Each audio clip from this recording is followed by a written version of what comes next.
After leaving Belfast, the marchers had travelled towards Lisburn and then on to Banbridge, where they spent their first night.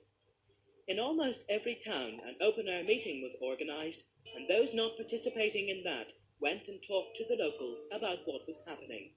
In fact, if you were in a town visited by the group, it was virtually impossible not to know that they were there. In Banbridge, a lot of new faces arrived, ready to support the march on the last 3 days.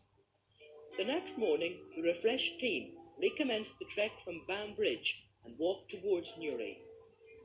After a very successful open-air and outreach in Newry, the marchers experienced perhaps the most significant part of the whole event.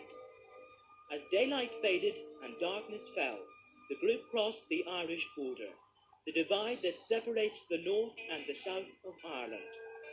Later that night, one of the march organisers, Esther spoke to me about the feeling among them crossing the border. The feeling crossing the border was absolutely beautiful. We came from the north into the south, and it was as if a big weight lifted off each of us. And as I was coming across the border, I had this vision of water, of an ocean, but it was divided by a big wall. But by God's Holy Spirit, that wall was broken down, and I believe that that's what God wants to do with Northern Ireland. He wants to break down the border from north and south and unite north and south by His Holy Spirit as born again Christians. The Eurofire logo, or their theme, I believe, is Christ for all nations, and it was at Eurofire that Gordon was touched and inspired about organising this march. Can you tell me, do you think it's going to be Christ for this nation?